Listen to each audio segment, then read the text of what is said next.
अस्सलाम वालेकुम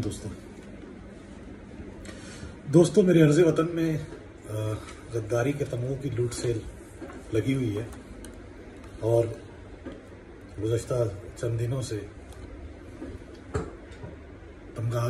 गद्दारी के तमगे बिला झिझक और बकसरत बांटे जा रहे हैं।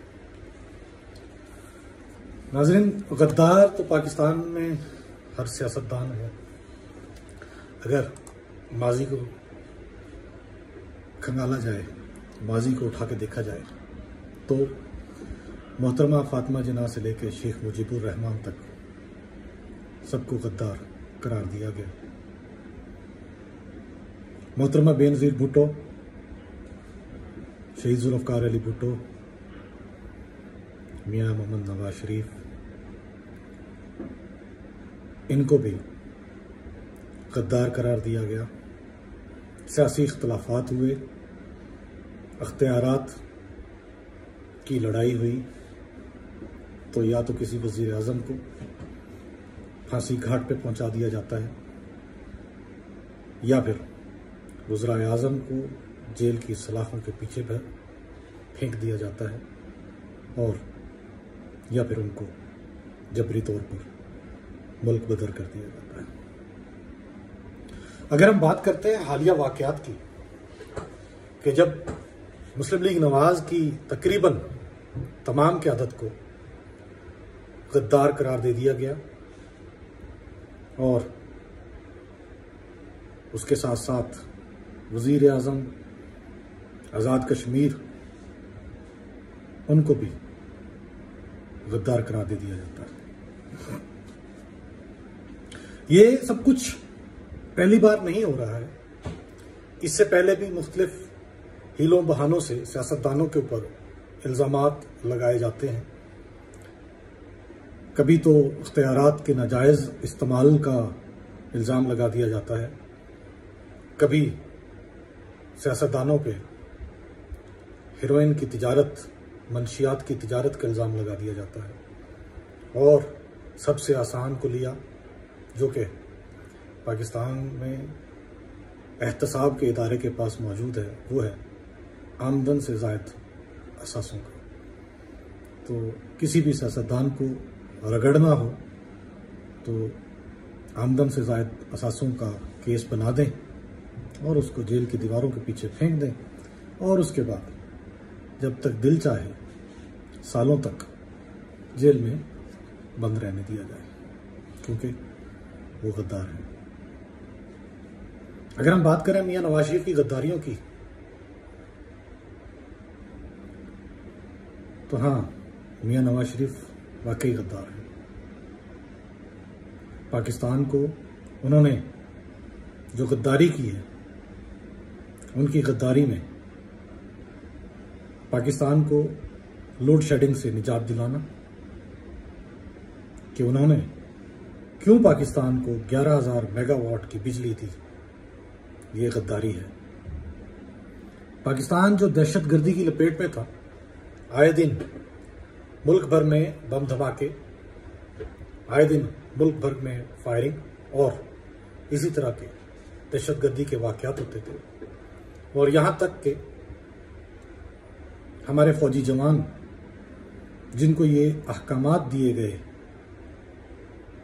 कि कंटोनमेंट के इलाके के बाहर आप लोग अपनी वर्दी में नहीं जाएंगे, दहशतगर्दी का खौफ इस हद तक फैल चुका था और दहशतगर्दी के इस खौफ को ख़त्म करने में,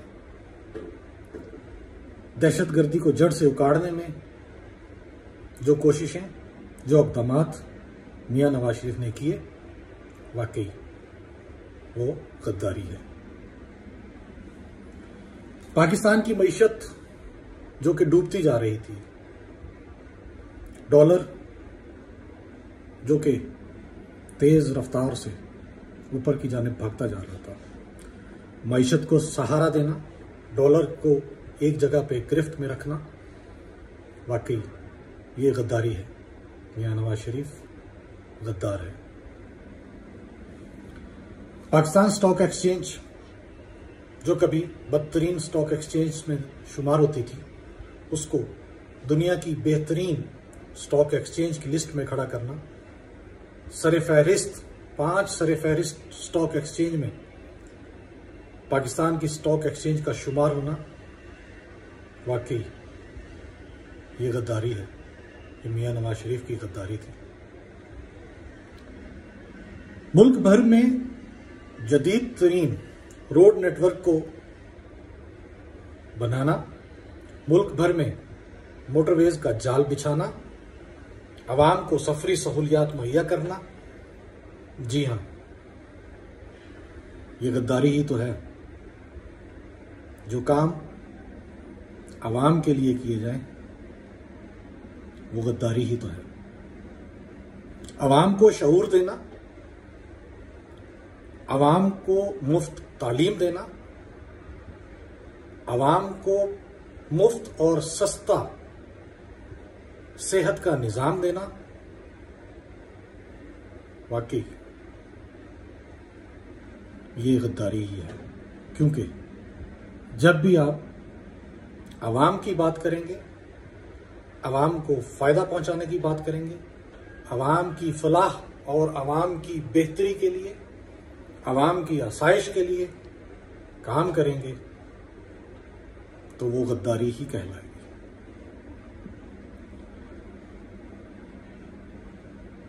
नाज़रीन, अगर हम इन सब बातों का तज़किरा करते करते हालिया दर्ज होने वाले मुकदमा की तरफ देखें, जो कि लाहौर में दर्ज किया गया, जिसके अंदर मुस्लिम लीग नून की तमाम क़यादत बशमूल वज़ीर आज़म आज़ाद कश्मीर, उनको उस मुकदमा में नामजद किया गया। हमारे मोहतरम वज़ीर आज़म साहब का कहना है कि उनको तो इस मुकदमा का पता ही नहीं है और वो बड़े इसके ऊपर शदीद उन्होंने गम और गुस्से का इजहार किया कि ऐसा कैसे हो गया। हालांकि मुकदमा दर्ज करवाने वाला वो शाहकार, वो हीरा बदर रशीद, बाकायदा तहरीक इंसाफ का रुकन, तहरीक इंसाफ का ओहदेदार, तहरीक इंसाफ का यूसी चेयरमैन है, बाकायदा तमाम सियासत पीटीआई की तमाम क़यादत के साथ मिलता है।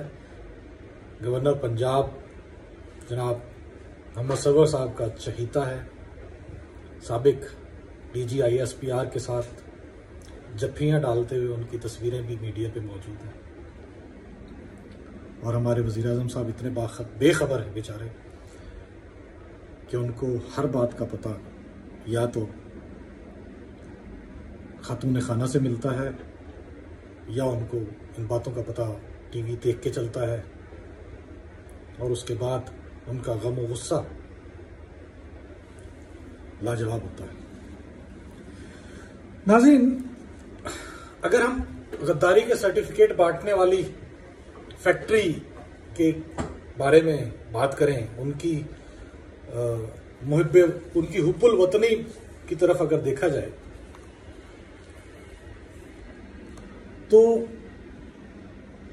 इन अफसरान को जब नौकरी दी जाती है और वो जब हल्फ लेते हैं, तो वो हल्फ लेते हैं पाकिस्तान के आइन की हिफाजत का, पाकिस्तान की सरहदों की हिफाजत का और ताउम्र सियासत में इंटरफेयर ना करने का। और अगर हल्फ आप लेते हैं मुल्क की सरहदों की हिफाजत का, लेकिन उसके अलावा अब बाकी तमाम काम करते हैं, अब बाकी तमाम कारोबार करते हैं, हिफाजत का अगर जिक्र करें तो हमारी इन्हीं मुहाफिजों की नाक के नीचे APS का वाकया हो जाता है, हमें पता नहीं चलता। बाद में खबरें आती हैं कि इंटेलिजेंस रिपोर्ट थी। तो भाई, अगर इंटेलिजेंस रिपोर्ट थी तो वाकया हुआ कैसे? इन्हीं मुहाफिजों की आंख के नीचे, इन्हीं मुहाफिजों की नाक के नीचे PNS मेहरान कराची का वाकया हो जाता है, तो जहाज तबाह कर दिए जाते हैं, 20 जवानों को शहीद कर दिया जाता है। लेकिन और बाद में ये भी पता चलता है कि जी इंटेलिजेंस रिपोर्ट थी, लेकिन उस इंटेलिजेंस रिपोर्ट होने के बावजूद वाकया रूनुमा हो जाता है। इन्हीं मुहाफिजों की नाक के ऐन नीचे कराची एयरपोर्ट पे हमला होता है, भारी नुकसान किया जाता है, 20 लोगों को शहीद कर दिया जाता है। और हमारे मुहाफिज फिर यही कहते हैं कि इसकी इंटेलिजेंस रिपोर्ट थी, सिक्योरिटी इदारों ने इक़दामात ना किए।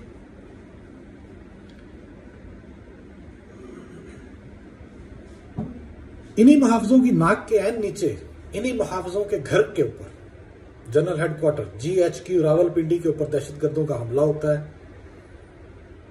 वो अंदर घुस जाते हैं असला के साथ, हथियारों से लेस, इंटेलिजेंस रिपोर्ट होने के बावजूद, लेकिन उस हमला को रोक नहीं पाते।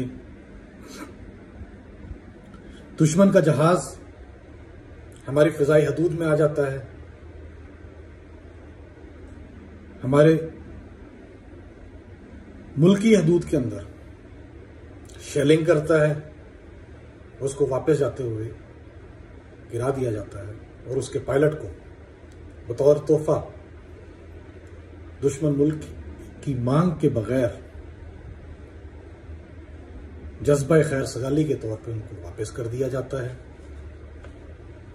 लेकिन ये क्वेश्चन नहीं पूछा जाता कि आखिर दुश्मन के वो तैयारे हमारी हदूद में दाखिल कैसे हुए।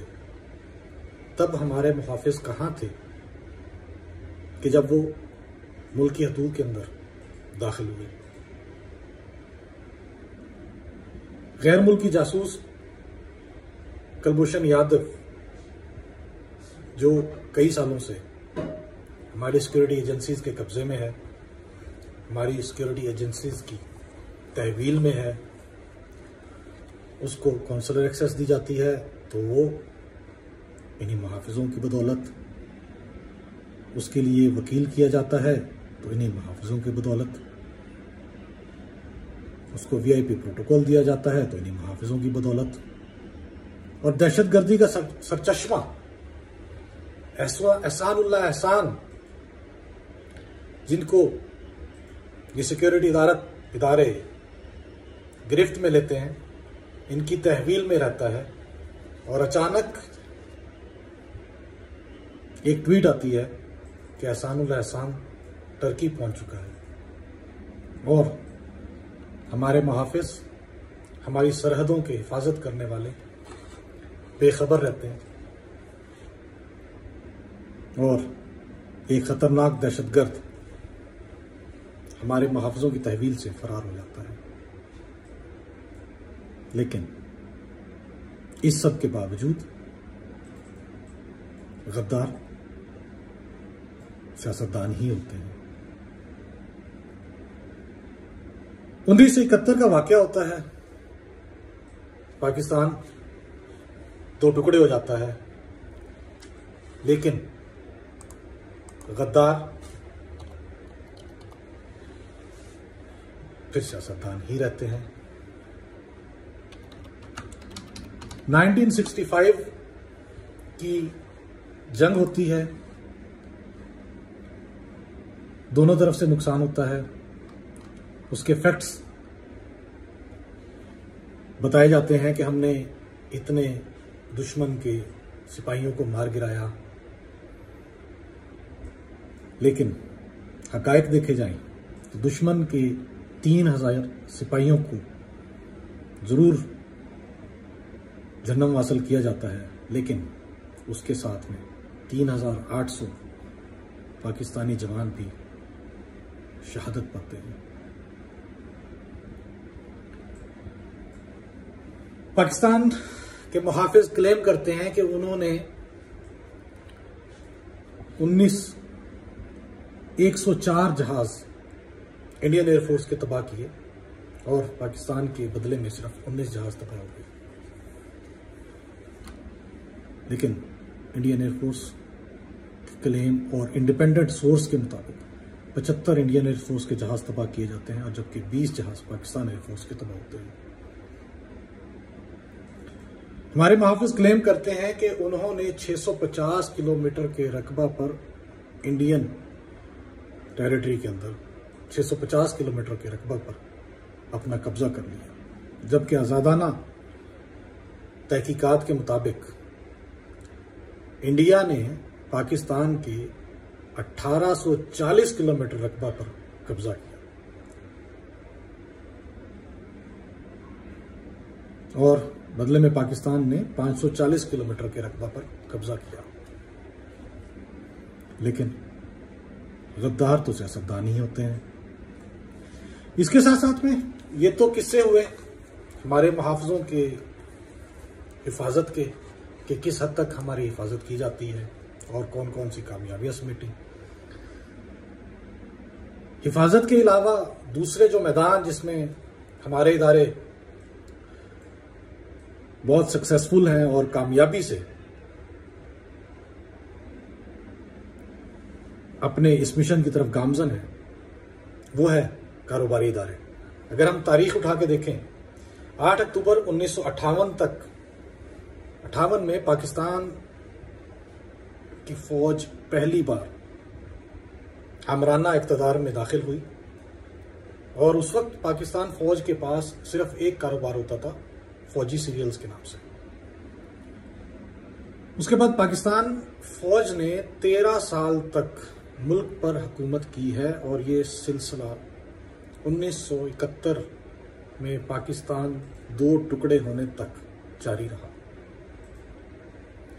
और जनाब अयूब खान साहब और जनरल याहिया साहब मुख्तलिफ नामों और मुख्तलिफ ओहदों के साथ मार्शल लॉ एडमिनिस्ट्रेटर के तौर पर इस मुल्क पे काबिज रहे। उसके बाद अदवार शुरू हो जाते हैं जनाब ज़ियाउल हक साहब के और जनाब परवेज मुशर्रफ साहब के। उन्होंने नए कारोबारों की दाग बेल डाली। जनाब ज़ियाउल हक साहब के दौर में जो 11 साल पे मुहीत रहा, उसमें पाकिस्तान फौज ने 10 नए कारोबार शुरू किए। उनमें कौन कौन से कारोबार थे, जिसमें एक स्टड फार्म्स बॉयलगंज उकाड़ा में 1984 में शुरू किया गया। Army welfare sugar mills Badin जो कि 1984 में आर्मी वेलफेयर ट्रस्ट के प्रोजेक्ट के तहत शुरू की गई।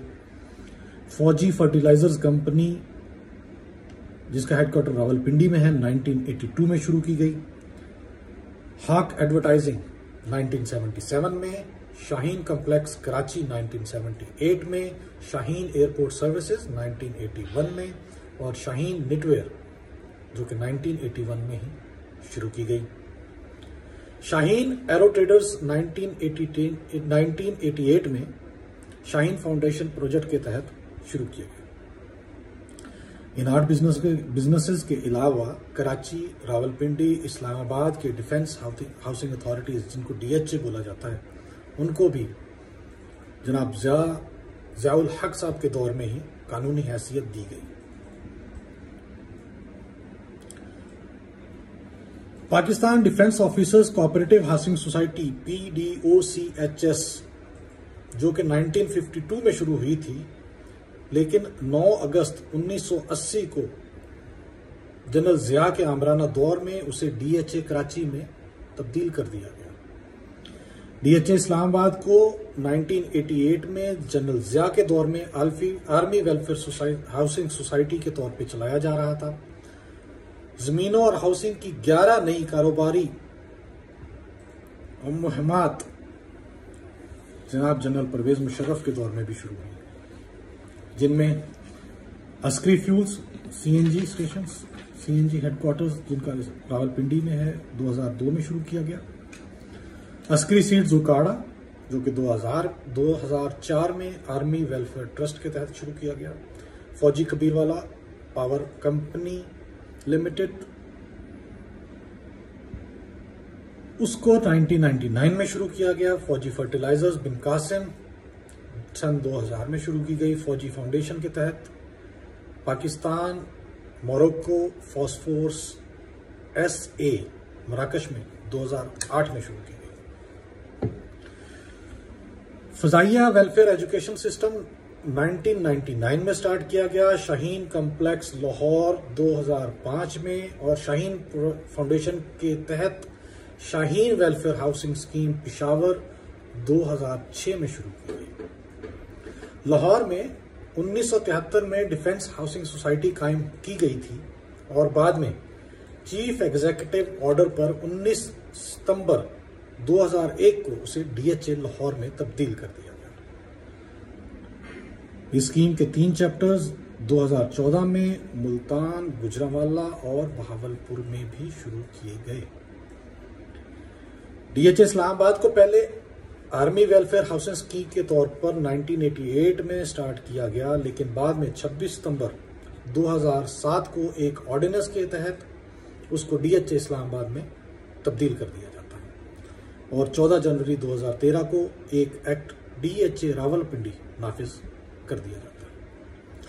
इसी तरह दीगर अदवार में जो शुरू किए गए कारोबार, उनमें आर्मी वेलफेयर ट्रस्ट की जानिब से stud farm Pakpattan 1972, Askari project, Askari shoes और वुलन लाहौर में 1990, army welfare mess, blue lagoon restaurant Rawalpindi में 1990, आर्मी वेलफेयर ट्रस्ट के तहत लाहौर, बुडपेर और संगजानी में रियल एस्टेट की 3 छोटी housing societies 1991, Askari general insurance company limited 1995, Askari aviation services Rawalpindi 1995, MAL Pakistan limited 1996, Askari guards private limited head office Rawalpindi 1996, Askari enterprises 2009, Fauji security services head office Rawalpindi 2014, Askari apparel Lahore 2014, Askari lagoon Faisalabad 2015।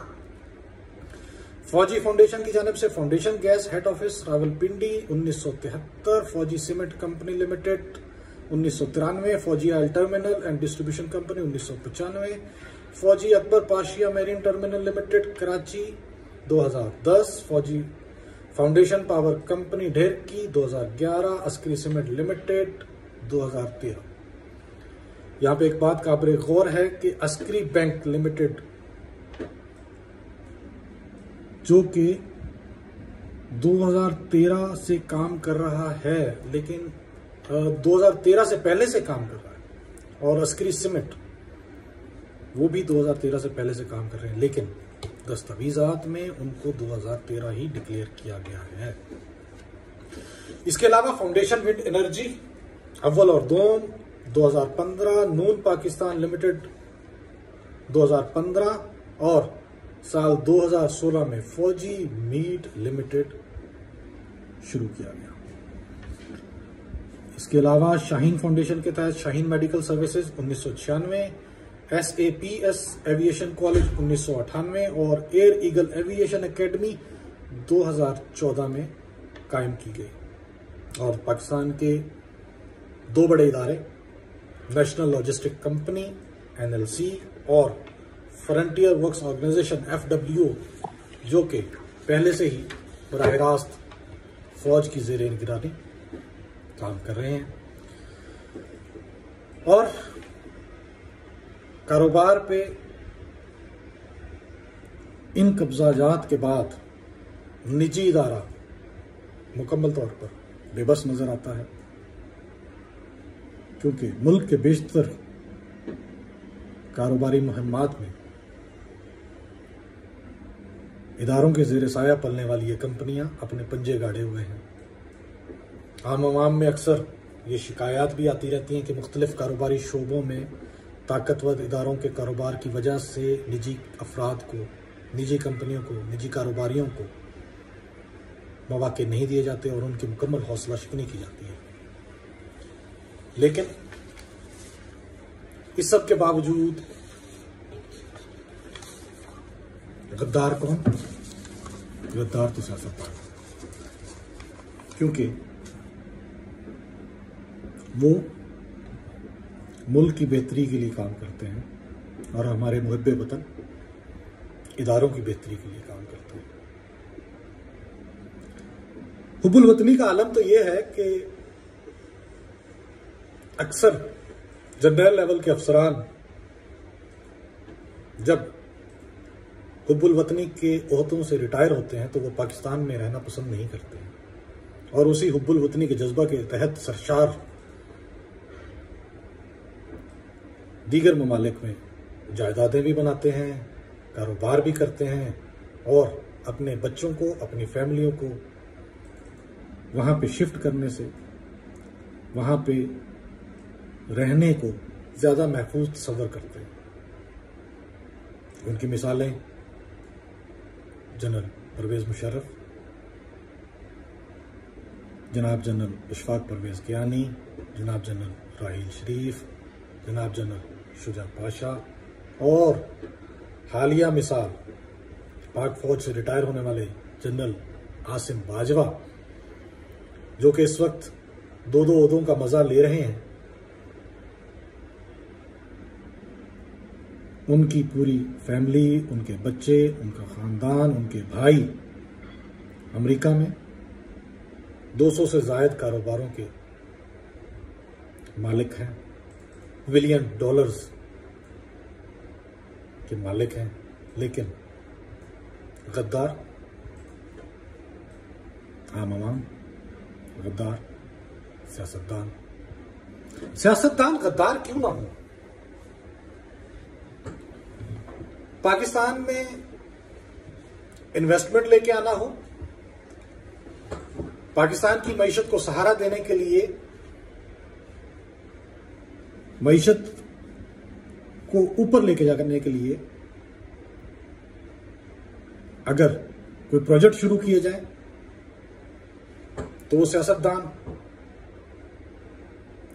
गद्दार क्यों हुआ? चाइना से $46 बिलियन की इन्वेस्टमेंट लेके आए तो वो सियासतदान गद्दार क्यों ना हो? पाकिस्तान को तरक्की की एक नई राह पे गामजन करने के लिए CPEC शुरू किया जाए तो वो सियासतदान गद्दार क्यों ना हो? पाकिस्तान को एटमी ताकत बनाने वाले वो सियासतदान गद्दार क्यों ना हो?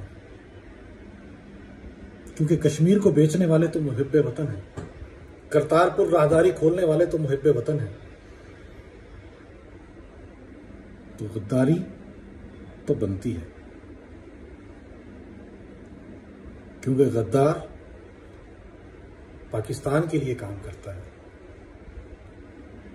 और मुहिब्बे वतन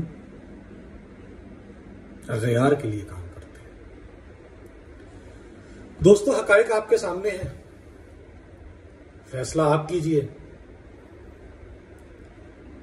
पाकिस्तान में हुब्बुल वतनी का चूरन और गद्दारी के सर्टिफिकेट बआसानी दस्तयाब है।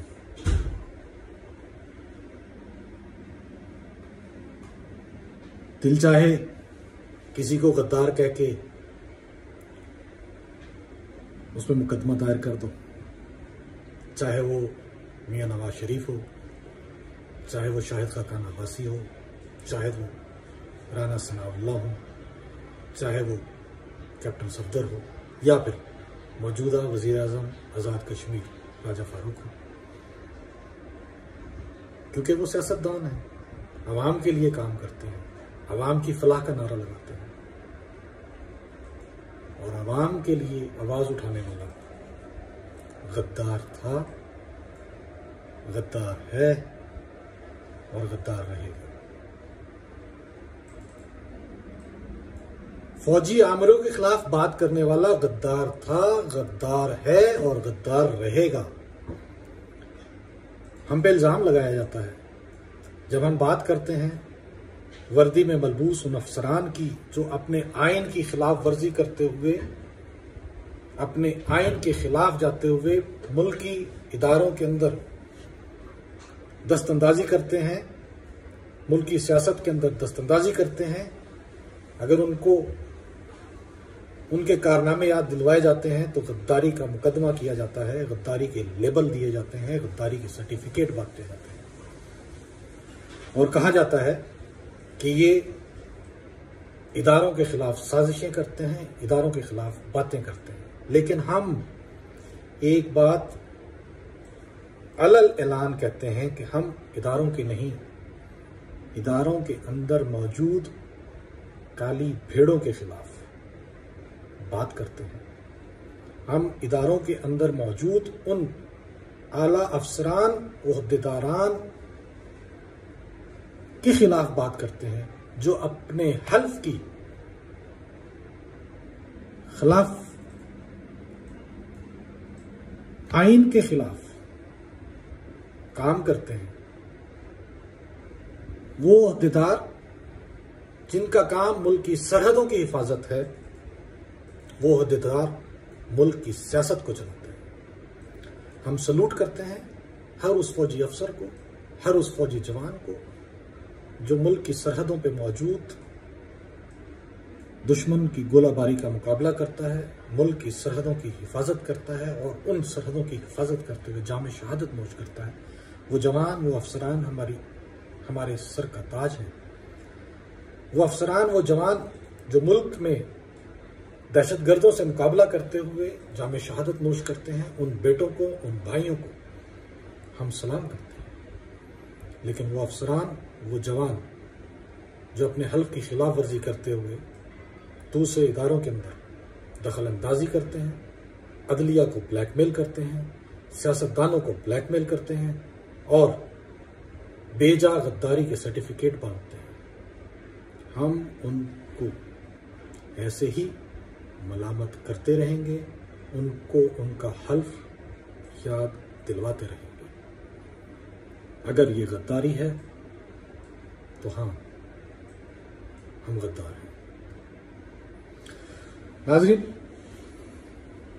नहीं पता कि कल को मजीद कितने गद्दार डिक्लेयर कर दिए जाएं और किस किस के नाम गद्दारी की इस फहरिस्त में शामिल कर दिए जाएं।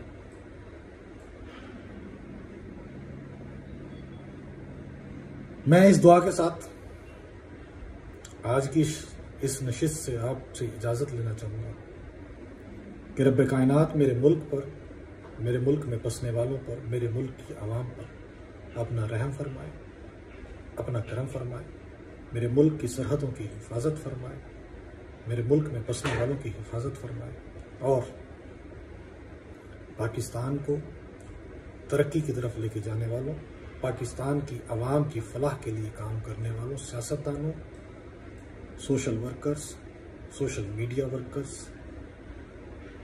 इदारों की हिफाजत फरमाए। अल्लाह आपका और मेरा, हम सबका हामी नासिर हो। इजाज़त दीजिए, इंशाअल्लाह फिर कभी मुलाकात होती है किसी दूसरे टॉपिक के साथ। अल्लाह हाफ़िज़।